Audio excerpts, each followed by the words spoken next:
At 4:20 in the morning, on August 8th, 1918, the guns opened across the line east of Amiens. There had been no long warning bombardment, no leisurely prelude, no days of shellfire to tell the Germans that something enormous was coming. Just fog, shock, and sudden violence. In the darkness before dawn, men had been waiting in silence, rifles checked, equipment damp with mist, nerves held tight. Ahead of them lay the German line, half seen through the murk. Behind them, guns sat loaded and ready. And then, all at once, the whole front seemed to erupt. The barrage did not build, it arrived.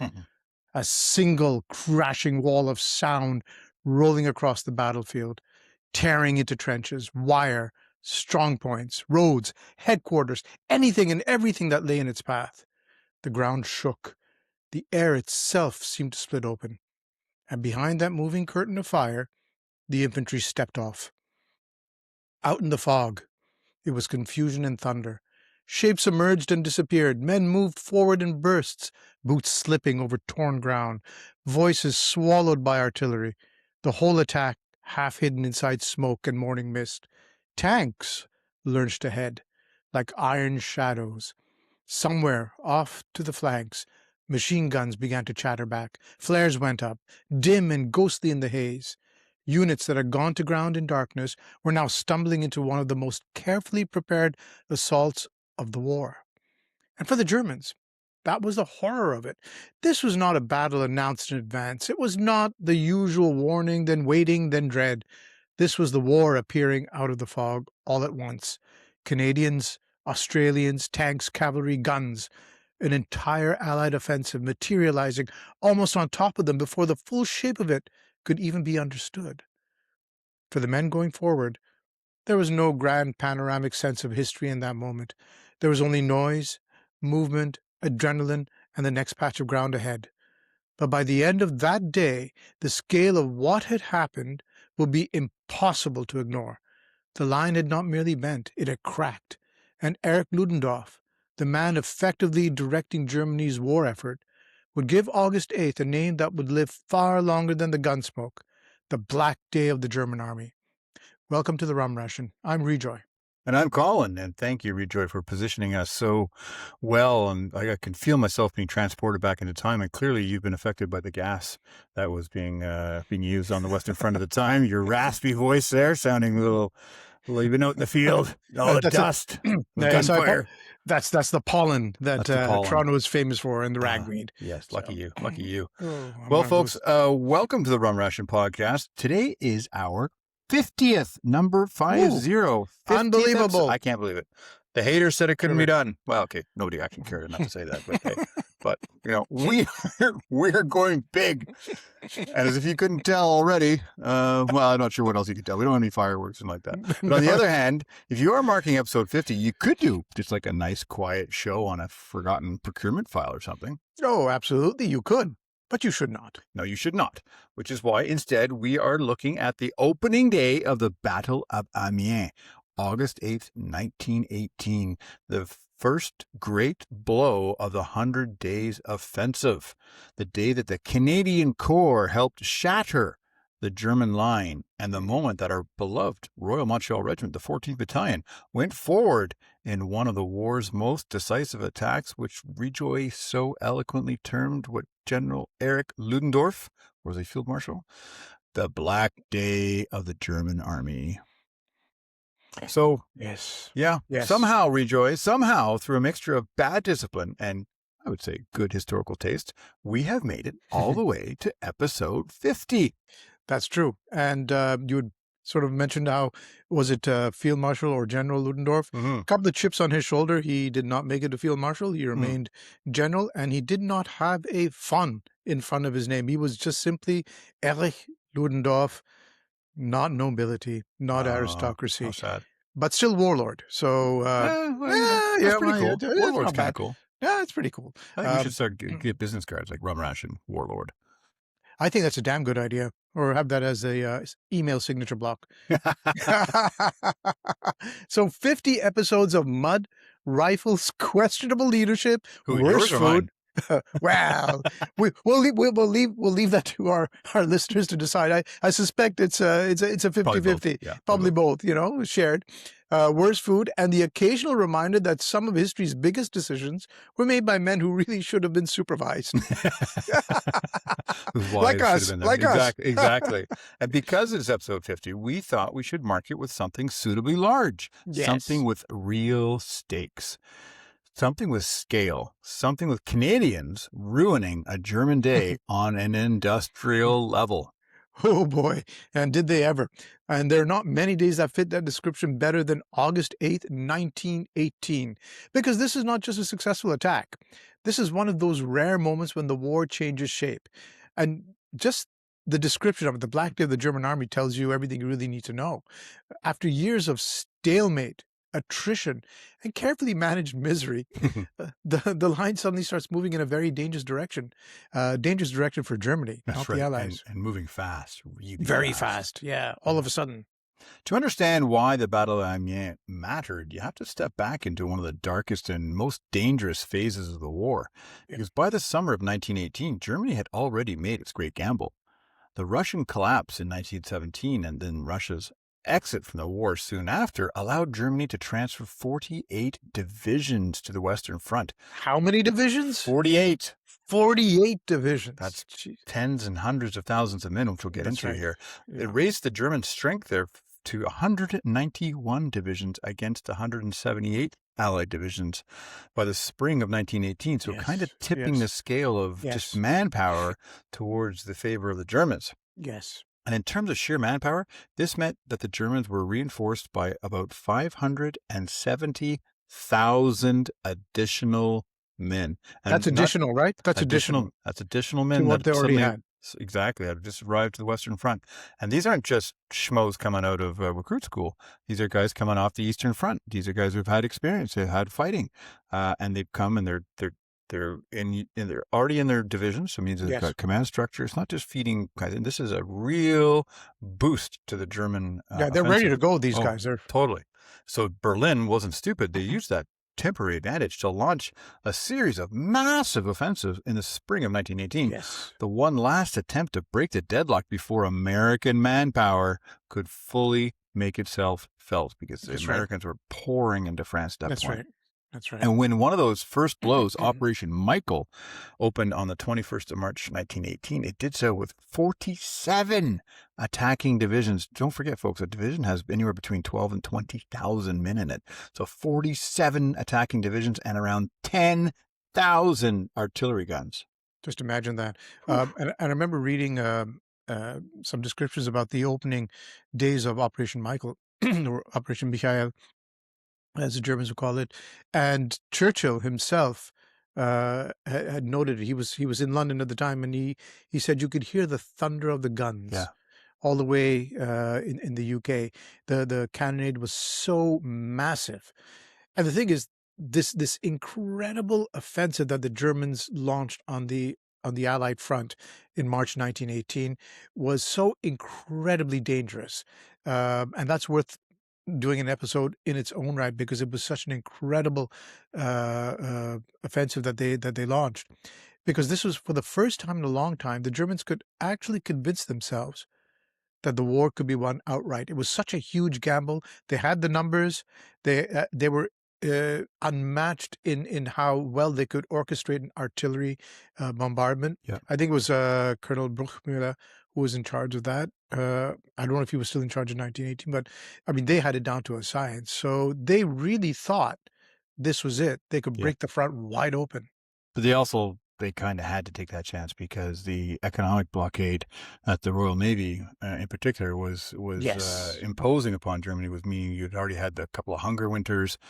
Civilians were starting to starve. And it was you had food rights in Berlin. Exactly.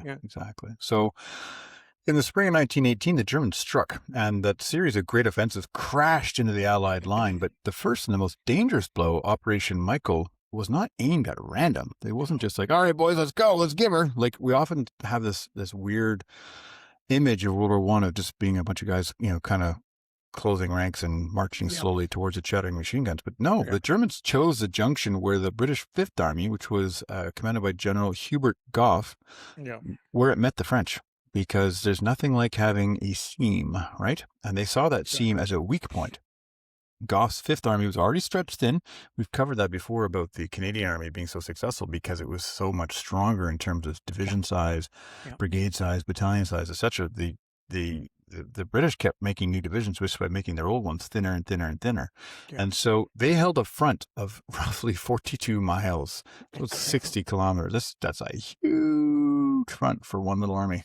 And the Germans believed that if they broke through there, they could drive a wedge between the French and the British armies and then force them apart, kind of drive that wedge and then roll them up from the flanks. Yeah, absolutely. I mean, that's a dream. And that's exactly the sort of thing that looks clever on the map and turns terrifying very quickly in real life. Big hand, small map. Makes That's it right. look cool. And when you're describing this is what we're going to do, it looks beautiful. And like you said, Colin, they chose masterfully. Gough's army was also of the I think the three British armies that were there, 3 or 4 British armies that were holding the line. Gough's was the weakest, That's right. the most overextended, and in fact, they've been chosen to hold that part of the line because the Allies never even imagined that the Germans were going to hit that area. They just thought it's more of a give these guys a chance to rest up over here and hold that part of the line. So they which means the Germans really had their intelligence picture well mapped. Incredibly well mapped. And the thing is, once you start prizing open the joint between two armies, and to your point, what you said earlier on, the seam is a natural weak point. You've got 2 different cultures, 2 different armies who are allies. 2 different languages. 2 different languages, exactly, working together. It's always going to be a bit of a weak point. And here in this case, you're not when you break that open, you're not just taking ground. Mm-hmm. You're threatening to unravel the entire front. Exactly. And for a few days, that danger felt horribly real. The British, especially the Fifth Army, bore the brunt of the attack and they were driven back hard. I've read some books about that. It was just complete chaos. And people thought it was end of days, end of time. The front buckled and ground changed hands on a scale that felt deeply unsettling after so long being in the stalemate. In the middle of that chaos, there was real Allied friction. Haig wanted French support quickly to keep the line from breaking towards Amiens. I mean, possibly getting towards the panic button. Yes, very close, very close. Pétain, for his part, was also worried that the Germans might be trying to separate the British from the French and then turn south towards Paris. So he was cautious about how far and how fast he was going to commit his reserves to save the British. Henri Pétain, whose name will forever live in infamy in French history. But in World War I, he was seen as a very stalwart and basically a hero of the French army. Hero of Verdun, wasn't he? Hero of Verdun, that's right. And his concern, of course, was, well, if the British armies are broken, they're going to fall back to the Channel, and they're going to try and get back to England as quickly as possible. That leaves my flanks hanging in the air, and I'm going to be basically, or the French armies will be easy meat for the Germans. So he wasn't going to say immediately, well, yes, I'll throw in all my reserves to help you out. Oh, you're engaged? Oh, good. That means you're focused and you're going to stick around. Exactly. Well, that's exactly it. Oh, you have no other choice. You have no other choice. And so the thing about the Operation Michal, when this attack opened up, this was not just another slow, miserable battle for a few hundred yards of mud and corpses. This was Germany trying to force a decision to split the British and French armies, break the Allied cohesion, and win in the West before the balance of the war turned against them for good. As you mentioned earlier, Colin, your points, the American troops pouring into France, the economic blockade, all of these things, they were feeling it. Yeah, because I think the Americans by April 1918, I think it was estimated they'd be coming in at about 100,000 a month. Yes. That's and they were huge. Yes. And they were already in the line getting trained. So they were doing their days there, getting some experience. And some Americans had already been killed by that point, just getting acclimatized. So the stereotypical Blackadder First World War trench battles of moving the general's tea trolley forward by 2 yards, well, that simply didn't happen. This was an offensive of rapid movement and decisive action. And it's something I think followers of more current military history would probably understand better, and it would come as a surprise to them to see that this happened long before. This was World War One. And this just wasn't just a battlefield crisis.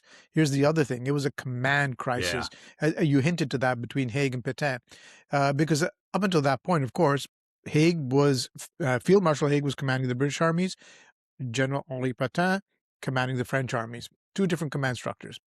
The Germans had hit the place where the Allies were most vulnerable. The British Fifth Army was under enormous pressure.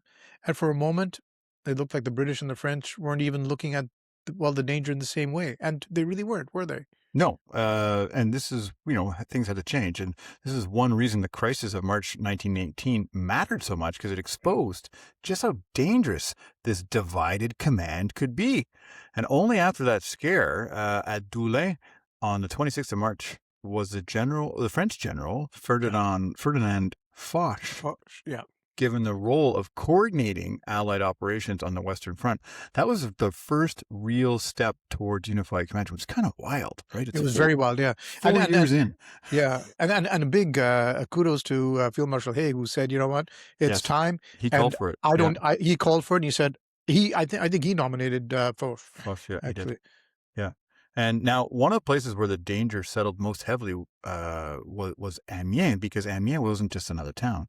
It was a vital rail and communications hub, one of the points helping hold the Allied front together. Now, we've done a couple of episodes on the Battle of Ypres, and it was the same sort of thing. It was like that spoke, all the roads would feed into it and all the rail networks. So you really wanted to grab that. So if the Germans could take it or even bring it properly under their guns, if it came in within range of their artillery, they could disrupt movement, supply, coordination across a huge part of the front. Can you imagine the chaos that would inflict? So when the spring offensive left a dangerous bulge in the line east of Amiens, that was not just an outward map work. It's not a question of looking at the map and saying, "Oh shit, there's a bulge there." This was a real danger. It was a real strategic threat sitting there like a loaded weapon pointed at the Allied heart. And no one likes a bulge staring at them awkwardly, be it on the battlefield or at the gym, Colin. No. You and I both spent enough time in barracks and seen enough awkward bulges staring at us awkwardly. Nobody likes that. Yeah, no names will be mentioned. No, and as we get older, in middle age and progressing even past middle age, I would say quite firmly past middle age, bulges are in other places. And the Battle of the Bulges, we covered that in episode 2, I believe. We did. That's right. But back to this story. The German gamble in March 1918, it carried its own poison. To make those gains, they had spent strength they just couldn't replace. They didn't have 100,000 Americans fresh off the farm from Ohio pouring in. The Germans were gamblers who went all in. They pushed all their chips forward. Materiel, energy, momentum. Everything had been poured into the spring attacks, and still the Allies had not broken. No, sir. The Germans had lunged forward, but they had not won. And by the summer, the cost of that failure was beginning to show. It was the same basic problem as so many offensives in that war. They could gain ground, but they couldn't finish the job. They burned through materiel, and momentum without producing victory. And there's some really good memoirs out there about those attacks and how the Germans they were exhausted. They just couldn't go any further. Yeah, that's right. I mean, that makes for a very bad business model, doesn't it? Well, it does, and it makes for a bad business model, but it also makes the other thing too is like the German troops were pushing forward, and when they start capturing these supply depots, and suddenly they see how well fed the British and French troops are, and they're like, "Wait a freaking minute! We've been told that these guys are about to crack and collapse any moment. That communism's going to break out here too." And that was one of the reasons why the offensive began to slow down too, because there were many reports of German troops just stopping and eating and drinking and getting drunk. It was just, they could not believe what they were seeing. So, the thing is, when you come up and you say to your high command, "We are exhausted, sir, and we have also failed." It's not the kind of update that inspires confidence in the boardroom. No, not so much. And once you've thrown your best punch, maybe your last punch, and the other man is still standing. Ruh-roh, Shaggy. Exactly. What comes next is usually not good. No, exactly. And No. by August, which is only a couple of months away from March, let's face it, end of March, this thing had petered out. So April, May, June, July, the strategic picture had shifted tremendously. The Allies had recovered. Yes. And with Foch now in the unified command, they were finally able to bring a more coherent purpose to the war in the West. And it just struck me as we've been talking here is that I guess if you hadn't had Foch in that overall unified joint command, having the Americans come in would have probably been not as effective because they would have probably been, we know that Blackjack Pershing wanted to do their own thing and all that kind of stuff, but I guess having them as a part of a unified command would make them even more powerful for the whole Allies.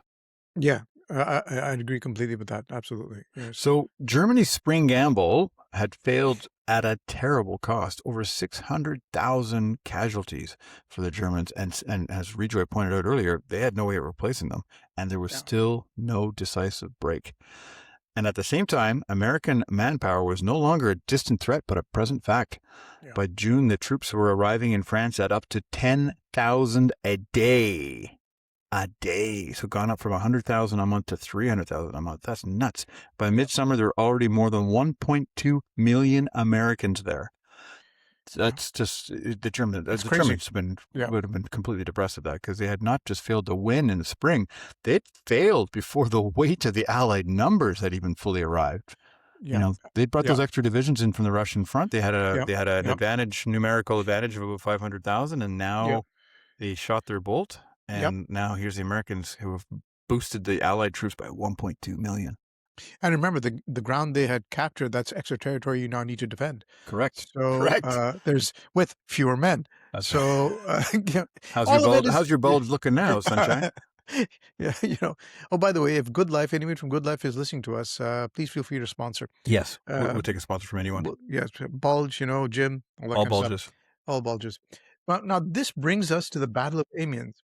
This is not just a local punch, as you mentioned earlier, Colin. It's the opening blow in what becomes the 100 Days Offensive. Yeah, that's right. The campaign of repeated Allied attacks that will finally force Germany out of the war. And this was the opening salvo of that, right? It is. And because we are unrepentantly biased towards Canada and Canadian contribution, we're going to talk a little bit about the Canadians and why they mattered in this part. Now, one reason the Canadians matter so much here is that by 1918, the Canadian Corps, the Canadian Expeditionary Force, had built itself a solid reputation. Yeah, and not the sort of reputation that gets you invited over for tea. No. By this point, if you were German and the Canadian Corps appeared opposite your sector, there was a fair chance that your immediate future had become extremely unpleasant. Yeah, the forecast was ass-kicking. Yeah. With to put it mildly. With gusts of severe beatings. Because the Canadians at that point were widely regarded as one of the Allied side's best assault formations, a reputation they'd cemented during 1917 with Vimy and Passchendaele. They'd been costly but decisive victories, including Hill 70. That's right, which we spoke about, Yeah, not just how brave the Canadians were, but how well, meticulously planned and rehearsed all their operations were. So they were highly effective. And that meant that if the Germans realized these formations had been shifted into the Amiens sector, the entire element of surprise could collapse. Yeah, if they found out that the Canadians were there, they would make preparations accordingly. They'd immediately reinforce it. Immediately. And if you're unfamiliar with the Battle of Vimy Ridge, you can listen to our episode on Vimy Ridge. It's episode 10, I believe. And we also did an episode on Hill 70, we did. Which was subsequent to that, which also will give you a good idea, Colin, as you said, the meticulous planning, the professionalism of the Canadian Corps by that point. And the strength, because that's one thing that's overlooked is you can't really compare a British Corps or a British division against you can't fairly compare it to a Canadian one because the Canadian ones had much more, just a lot more troops in them. Much more hitting power. Exactly. And combat engineers and pioneers and all that kind of stuff. Yeah. So anyway, the Germans basically learned to read the arrival of Canadians in the sector as a warning sign. So, therefore you try and not advertise that fact if you're going to launch an offensive. Correct. Therefore, secrecy became central to the plan. The offensive was prepared under remarkably tight security. Canadian units moved largely at night deception measures were used to suggest activity elsewhere, especially around Ypres, which is 180 kilometers away from Amiens. The idea was simple. Do not let the Germans realize that one of your best formations has arrived until the shooting has started and the Canadians are already entering your trench line. So they were actually doing things up in Belgium and around Ypres, where they were sending out patrols at night and leaving bodies. They were putting Canadian uniforms and insignia on bodies in the line so that the Germans could find them and think that they had Canadian units across from them. Like, it was a huge deception force. Really amazing the way they planned that out. So this, for once, is a plan on letting the disaster arrive before the warning does. And the speed of the buildup mattered too. The British Fourth Army, which included the Canadian Corps, was effectively brought up to strength under conditions of remarkable secrecy. The Australians, too, were very much in this fight. Amiens was one of those moments where two of the Allies' hardest hitting corps, the Canadians and the Australians, were brought together for a blow that the Germans were never meant to see coming, and frankly, they never recovered from. No, they didn't, yeah. The preparations were pushed through so quickly that even the artillery had less than a week to get ready. Which is a rare example of military urgency actually helping with secrecy. Yeah. I mean, good point. Right? I mean, if you move fast enough, the enemy has less time to notice that you're about to, ruin his month. ruin more than his month. Yeah, that's right. And then comes one of the most important decisions of the whole battle.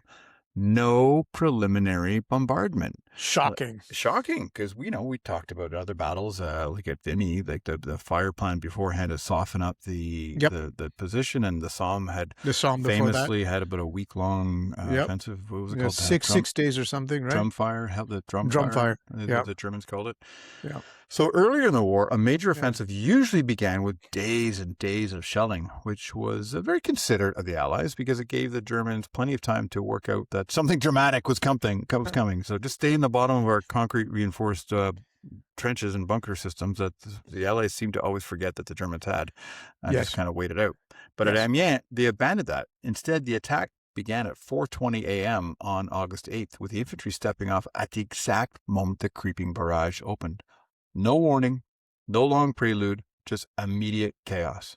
Yeah, indeed. That's what makes Amiens feel different. This was not just another plod into machine gun fire because nobody has had a better thought.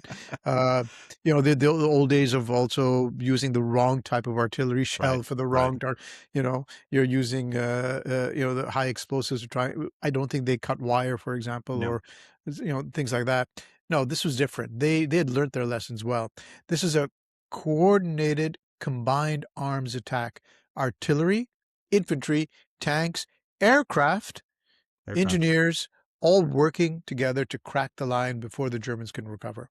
Yeah, and if you want to learn about World War I era aircraft, we did an episode on Billy Bishop, top Canadian ace. I think it was 78 kills, 72 kills, something like that. Something like that, yeah. Yeah, 70 plus. 70 plus, and Billy Bishop Airport, if you're listening, we're still waiting for that sponsorship offer. And the conditions on the day helped. The attack opened under a dense natural fog, which was then thickened further with smoke and probably gas. They're probably dropping phosgene gas in there too. Probably, yes, indeed, yeah. So infantry, cavalry, and hundreds of tanks were moving behind a screen of concealment that made the whole thing even harder to read and harder to stop. Yeah, and that for the Germans it's a nightmare combination. You can't see properly. You don't know the blow is coming, and then out of the mist appear like a swarm of angry hornets and wasps, Canadians, Australians, tanks, cavalry, artillery fire, everything that you could possibly imagine the Allied arsenal is coming at you, and that presages the immediate collapse of your morning, to say the least. Yeah, and these are not happy guys. The angry Australians and Canadians had been woken up really early. They had to sleep outside in an open field. They're pissed off. Nobody likes that. Nobody likes that. Nobody likes that. So, but the secrecy worked. German prisoners taken on the first day said that while they'd expected some kind of Allied attack eventually, because that's kind of how shit works in war. That's right. they had not expected it that soon, and certainly did not think the Allies had managed to assemble such a powerful force in secret. which is a deeply unpleasant thing to discover after the battle has already started. And Ludendorff himself later noted just how complete the disruption was. Some German divisional staffs were overwhelmed so quickly that British tanks were turning up at the German headquarters before the German commanders had a clear picture of what was even happening. I like the way you said that. You know, Ludendorff himself later noted just how complete the disruption was. And knowing his character, he probably turned around and said to the staff officer, the disruption is complete. That's right. That was a very emotional display for him. That's about as far as it got. Might have mopped his forehead a little bit. Yeah. Well, we also did an episode about a counterfactual about Rommel. I think it was our last episode. Yes. About if Rommel had released, if they'd been allowed to release the panzers in time and blah, blah, blah, blah, blah, blah. Yeah. So I guess there's a little bit of a history here of the Germans taking time to make a reaction. And suddenly there's British tanks showing up. That'd have been a little bit frightening, I guess. But before we go any further, this feels like a very good time for a fantasy sponsor. Yes, this episode of the Rum Ration is definitely not brought to you by Zero Warning Reserve, the fortified wine for moments when subtlety is overrated, and the best introduction is a total surprise at 4:20 in the morning. Notes of wet earth, shell smoke, phosgene gas, and the unmistakable finish of a German staff officer observing a fast approaching Allied tank and realizing the front line is no longer where he left it. Zero Warning Reserve, because if you announce yourself properly, you're only helping the enemy. Exactly. Who wants to do that?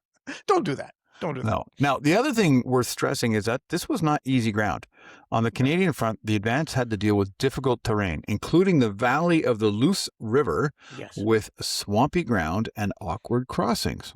We've done a fair amount of that in Gagetown. Yes, we have indeed. And that's exactly what you don't want in the middle of an offensive. That depends on speed, because any obstacle is going to slow you down. No matter how skilled you are, it's natural. Yeah. Engineers had to keep routes open, crossings working while the attack was underway. So can you imagine the challenge of doing that? Again, it speaks to the skill of the talent that the Allies had at their disposal. At the same time, tanks and infantry had to keep pressing forward. You cannot lose the momentum of the attack. Across the wider battle, the Allies used, wait for this, Colin, 420 tanks in the surprise attack on 8th August. 420 tanks. And that is precisely 2 years and 1 month from the first tank ever going into battle, which was at the Battle of Somme. That's nuts. That's right. Nuts. Unbelievable. This is kind of like the ushering in of a new age of warfare, because Amiens is not won by one arm of service being brave, while everyone else writes memoirs about it afterwards. And, yes, I was there. Yes. I made sure that got there in time, and then I headed back. No, it works because the whole system works. Right. Surprise, planning, fog, artillery, tanks, gas, infantry, engineers, planes. Amiens is exactly what happens when the Allies start to get very good at this combined arms shit. Yes, and they got very, very good indeed. Mm-hmm. Now let's bring in our beloved regiment. No episode would be complete without us mentioning the Royal Montreal Regiment properly. Have to do it. No, I had to do it. So in First World War terms, we are talking about the 14th Battalion RMR, of course. And this is where it's worth being exact. Now, the RMR was not the only spearhead of Amiens, but it was very much in the opening assault on August 8th. That's right. The RMR was part of the 3rd Brigade, 1st Canadian Division, and on the evening of August 7th, as part of the elaborate Allied deception plan, which you alluded to earlier, Colin, it took over attack positions from the 50th Australian Battalion. Which is a fairly strong clue that something important is about to happen, because armies don't usually do that sort of handover in the dark just for the fun of it. No, it's not an easy thing, that handover. No, not an easy thing at all. Within the brigade, especially they don't have any radios. Within the brigade formation, the 14th Battalion RMR was on the left with the 13th Battalion, at the time the Royal Highlanders of Canada, better known today as the Black Watch. They weren't known as that at the time. They were in the center, and the 16th Battalion, the Canadian Scottish, also a regiment that was formed for the time, on the right. The 15th Battalion, which are now the 48th Highlanders of Canada, and the 5th Western Cavalry, who were in support, ready for a breakout. Yes, that's right. So this is not some vague, the RMR was somewhere in the area story, which you'll get enough of, I'm we sure. kind of If you send alluded them, to on the yes, counterfactual with Rommel. Oh, yeah, we were D+8 or something like that. and after a few drinks, if you're sitting in the mess, you will get that story. Exactly. So, yeah, we're there, and Vietnam was quite a conflict. Oh, there's a battalion, maybe I'll volunteer, but okay, sir, that's okay. So they were definitely there, and they are in the assault layout, in position, ready to go. And when the barrage opens, number 2 and 3 companies lead the RMR's attack, with companies number 1 and 4 moving forward in support. So a classic 2 up. Yeah, exactly. And that's exactly the kind of detail I like, because it keeps the story honest. Not sentiment, not regimental fog. This is, here they are, and this is how they went in. So Just facts. when the moment comes itself at 4:20 a.m., the guns open, fog hangs low, the barrage moves, the Canadians step off, and because surprises worked, the Germans are hit cold. On the 14th Battalion front, the first opposition at the German front line is relatively weak. That doesn't mean it's easy. It just means that the real trouble starts a little further in, because I guess the Germans probably thought they had some time to react, get ready, see what's going to go on, and then react accordingly. Yeah. Look who's here. Uh-oh. Which is still, from the infantryman's point of view, not ideal. It doesn't matter if you're going to get shot early or later. It makes no difference to me. That's a very good point. You say resistance was weak. Well, the bayonet wound in my side. It doesn't tell me that. Begs to differ. That's right. Now shoot one me of now, shoot me later. That's all. Just make sure I get back to the 8 point. That's right. Now, one of the key points in the 14th Battalion's advance is Montgemont Wood, where a nest of light machine guns checks the attack. So again, those infamous machine guns come into play. Now, in this case, though, now we have tanks. So tanks come up and help crush the position, allowing the battalion to keep moving through the wood and along its flanks, clearing strong points and taking prisoners. And there already you see such a big difference from what would have happened in 1915, say the Battle of Loos. Machine guns were able to halt an infantry assault. Yeah. But now you've got tanks. And coordination. They're talking to each other. Exactly. And this is essentially how the battle played out over and over again. Barrage, infantry, tanks, a machine gun nest in exactly the worst possible place, and then somebody has to sort it out. And one of those somebodies is Lieutenant E.G. Trevor Penny from the RMR, and he gathers men from the regiment and from some other men from the 3rd Battalion, Toronto Scottish, who are on the flank, to rush another machine gun position. He was killed in the action and later awarded the Military Cross posthumously. Now, as an aside, my wife Kendall and I found his medals and his dead man's penny, which is the bronze medallion that was issued to the families of the deceased. We found it crumpled up at the bottom of a drawer in the officers' mess of the Royal Montreal Regiment in 2001. When Kendall and I were cleaning up and we were repainting the officers' mess.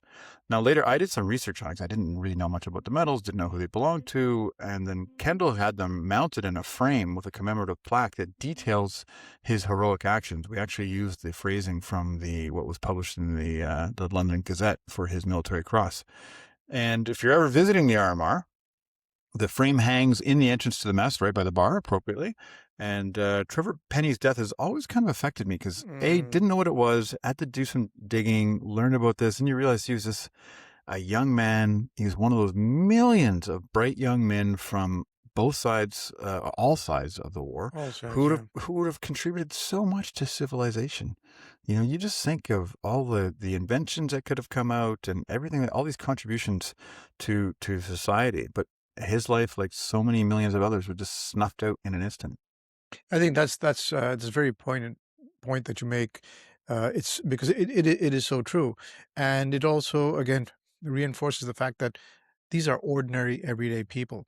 Yeah, and it has an impact. Like, as I told you today, I was at church and with my son Jack at St. Jack's and saw that plaque there in loving memory of Arthur Norman Slater, MC, who's a lieutenant in the 13th Battalion, which is Black Watch, formerly a captain of the 6th Field Ambulance. Interesting. He transferred from being a medic over to the infantry, and he was killed in action in France on August 8th, 1918, aged 29 years. So exactly the time period we're talking about. Yeah, the impact it had across the country. Yeah, and then of course the families that are affected by it. Absolutely. And it just goes on and on and on. It is that's the tragedy of war. I mean, it's a cliche, but it's a very apt one, I think, Mhm. because it's so true.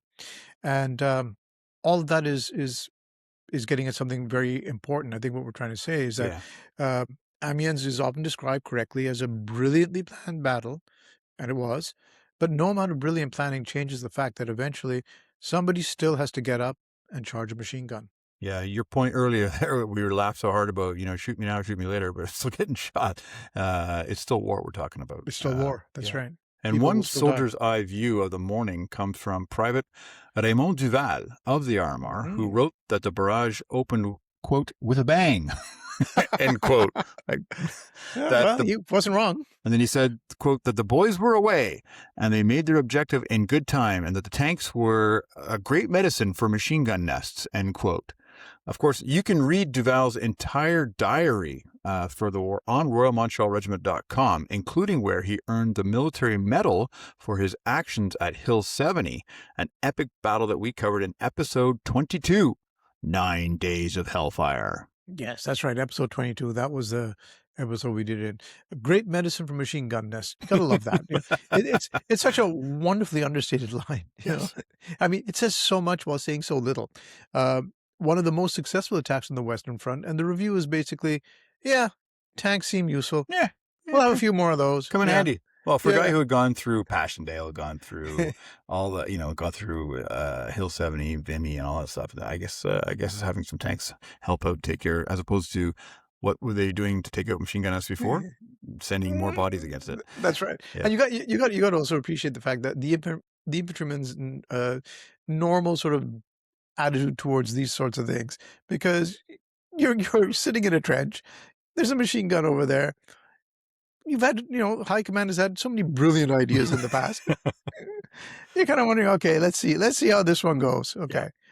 So you gotta respect that. Chatterjee, Robinson, go. Again? You're a tank? All right. This feels like a good point for another fantasy sponsor. Yes, indeed. This episode is unofficially brought to you by Monjon Wood Reserve Gin. The spirit for those moments when progress is stalled, the map has become aspirational, and somebody with the machine gun is making that everyone's problem. Distilled with hints of pine, wet canvas, and the faint metallic note of a tank arriving with deeply unhelpful intentions. For the machine gun. Monjon Wood Reserve Gin, because sometimes the answer is fire and movement, and sometimes it's simply bringing up the armor. I think it's always fire and movement, Yeah, but with armor. With armor. That helps a lot. That's right. And while our beloved regiment is fighting through that as part of 3rd Brigade, the wider battle is it's going very badly for the Germans. Ooh, yes, indeed it is. On 8th August alone, the Canadians advanced roughly 13 kilometers. That's right, kilometers. 13 kilometers through the German defenses, which on the Western Front is just obscene. Yeah. And I mean, if you know anything about the history of the First World War and those years of marking advances by a couple of yards here and there, now you're talking 13 kilometers in one shot. So after years of fighting, suddenly you're talking about miles and kilometers, no longer yards. That's not just success. That's shock. Yeah. That is a line being knocked out of shape faster than it can recover. And that's why Ludendorff calls it the Black Day of the German army. Not chiefly because of the ground loss, but because the battle exposed something worse. German morale was cracking. Yeah. Large number of German troops were surrendering, and the high command was forced to recognize that the great offensives of the spring had failed to win the war. And that's the real punch. Amiens can survive losing ground. What is much harder to survive is the dawning realization that the whole thing may no longer be winnable. And that is really hitting the Germans now. I agree. The Battle of Amiens itself runs only 4 days until 12th of August, but the 8th of August is the hinge, the day the attack opens and the day that the Germans are stunned, and the days that the day that the Allies show that the Western Front can be broken only wide open by sustained, coordinated force. Yeah, that's right. And that's also why Amiens matters beyond the drama of the first day. It's not an isolated win. It's the opening. Remember, we said that earlier. It's the opening of the 100 Days campaign. which is the sequence of Allied attacks from Amiens onward that finally forces the Germans back and eventually out of the war. Yeah. Amiens is the beginning of that new rhythm. Hit hard, keep pressure on. Do not let the Germans reset the line on favorable terms. Don't let them dig in. No, keep hitting them. So when people talk about the Black Day, they're not just talking about one ugly morning for Germany. They're talking about the moment when the strategic direction of the war becomes painfully clear. And before we close, one last fantasy sponsor. This episode is not brought to you by 100 Days Old-Fashioned Mix, the cocktail base for prolonged pressure, repeated blows, and the kind of finish that leaves an empire wondering where it all went wrong. Tasting notes include burnt sugar, cordite, orange peel, and the deep institutional fatigue of a general staff realizing this is no longer a temporary setback. 100 Days Old-Fashioned Mix, because one bad day is unfortunate, but a whole campaign of them is history. And I think, Yes. that this is why this feels right for episode number 50 of Rum Ration Podcast, because August 8th, 1918 is not just another battle date. It is a hinge. Yeah, it's the moment when the old logic of the Western Front starts to die. Not all at once, not cleanly, not cheaply, but unmistakably there's a feeling that something is different about this. Yeah. And for the Royal Montreal Regiment, it is one of those moments where the regimental story sits exactly where it should, inside the bigger Canadian story, at the point of the attack, doing the hard work in a battle that matters enormously. Not alone and not as the only battalion that mattered, but very much there, in the assault, in the fog, in the breakthrough, and in the day that shook the German army's confidence to the core. By the end of August 8th, Ludendorff had his phrase, the Black Day of the German Army. Yeah. And 50 episodes in, that seems like a pretty decent place to raise a glass. Preferably not zero warning reserve. No.